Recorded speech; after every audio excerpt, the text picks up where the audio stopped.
29 million Americans over 65 take a daily aspirin to prevent heart attacks. For decades, doctors handed out baby aspirin like candy. Take one a day, they said. Protect your heart.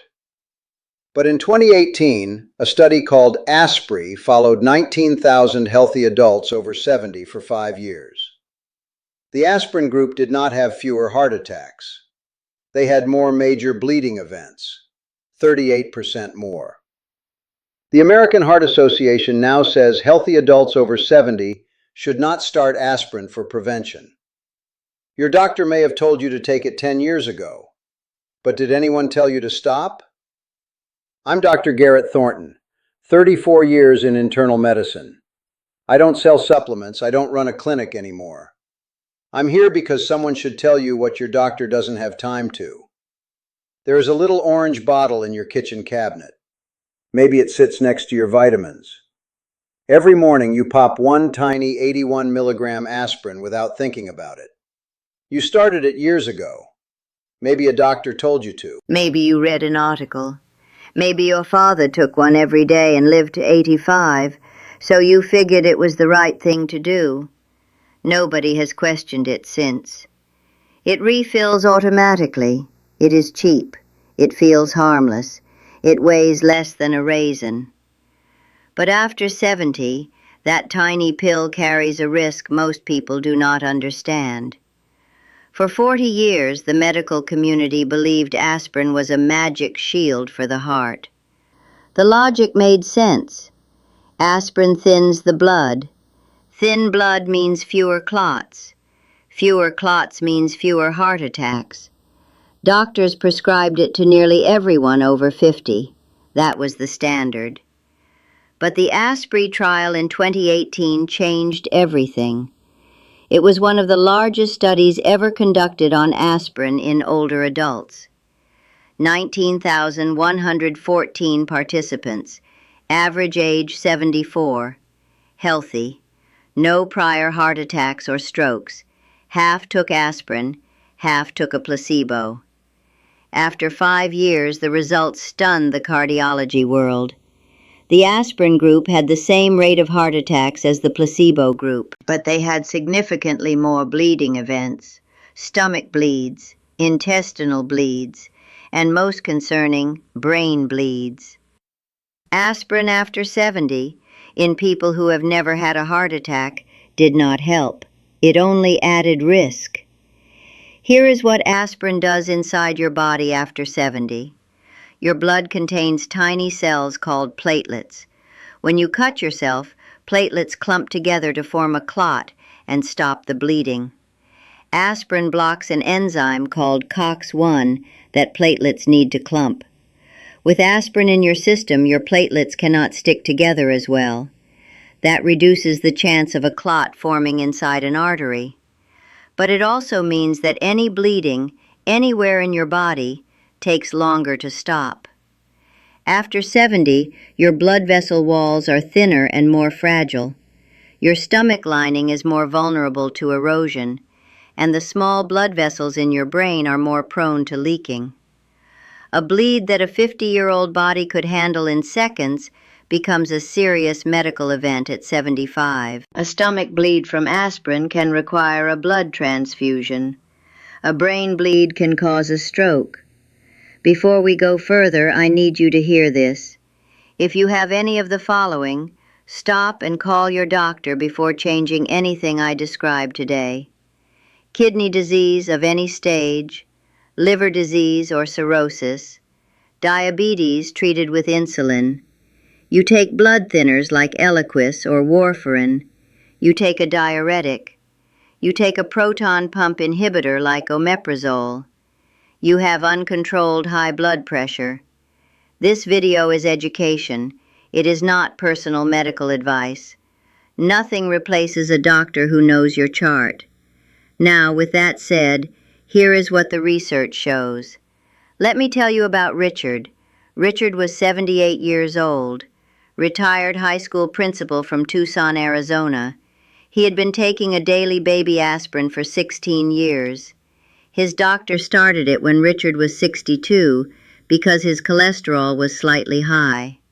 Richard never had a heart attack, never had a stroke, never had any cardiovascular event. He just took it because his doctor told him to. One Saturday morning, Richard woke up with a nosebleed that would not stop. After 40 minutes, his wife drove him to the emergency room. They packed his nose and ran blood work. His hemoglobin was low. The ER doctor asked about medications, aspirin, every day for 16 years. They did a stool test and found occult blood. Richard had been having a slow stomach bleed for months without knowing it. The aspirin was eroding his stomach lining. He was losing blood so gradually that he adapted to feeling tired. He blamed it on age. The ER doctor asked when his primary care doctor had last reviewed whether he still needed the aspirin. Richard could not remember anyone ever raising the question. Here is your first test.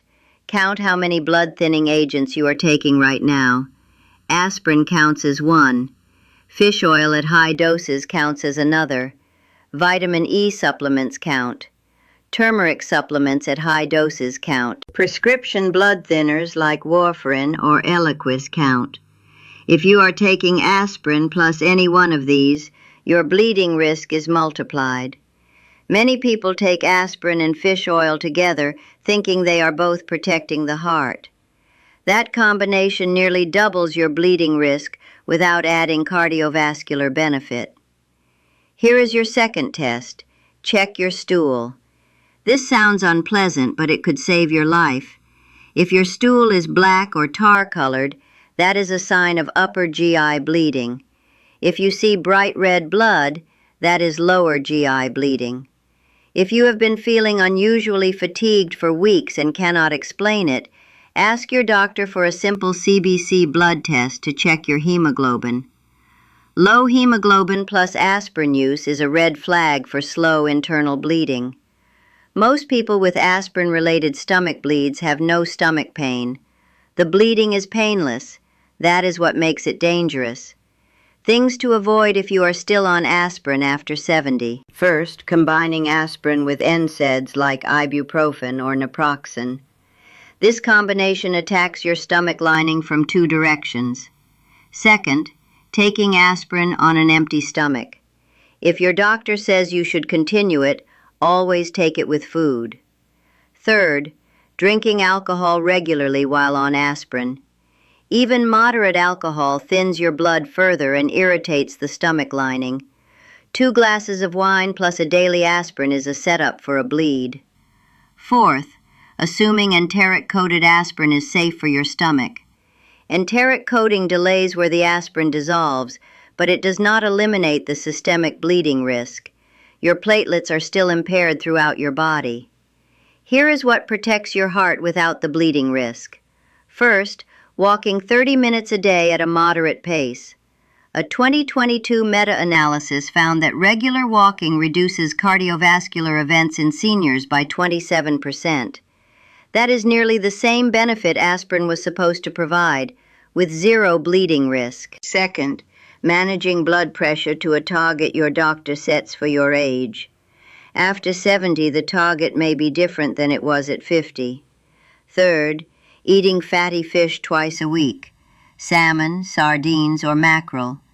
The omega-3s in whole fish reduce inflammation in blood vessel walls without thinning the blood the way a supplement can. Fourth, managing stress. Chronic stress hormones damage blood vessel linings. A daily 10-minute breathing practice measurably reduces cortisol. This is the Thornton aspirin protocol. Step 1. Schedule a specific appointment with your doctor to review your aspirin. Not during a general checkup, a dedicated visit. Ask this exact question. Based on my personal history, do the benefits of daily aspirin still outweigh the risks for me?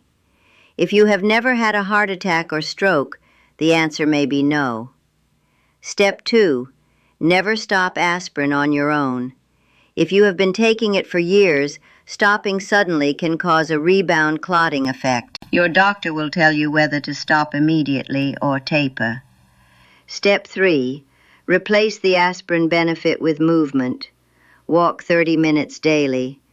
This protects your heart through a completely different mechanism, improving blood vessel flexibility and reducing inflammation, with no bleeding risk at all. Richard's gastroenterologist told him to stop the aspirin immediately, with his cardiologist's approval. His stomach bleed healed within 6 weeks. His hemoglobin returned to normal in 3 months. He started walking every morning for 30 minutes. At his 1-year follow-up, his cardiovascular markers were the same or better than when he was on aspirin. He told his daughter he felt more energetic than he had in years. That chronic fatigue was never aging, it was bleeding. Write your age below, and tell me honestly, how many years have you been taking your daily aspirin? I read every comment. Here are your 5 takeaways. 1. Healthy adults over 70 should not start aspirin for prevention. 2. If you have been on aspirin for years, ask your doctor if you still need it. 3. Check how many blood thinners you are stacking unknowingly. 4. Watch for black stools and unexplained fatigue. 5. Walking 30 minutes a day provides cardiovascular protection without bleeding risk. I made this channel for one reason: the information your doctor knows but does not have 12 minutes to explain. I don't sell supplements. I don't have a clinic. I profit from you not needing me. If this made one person have that aspirin conversation with their doctor, it was worth making. I'll see you in the next one.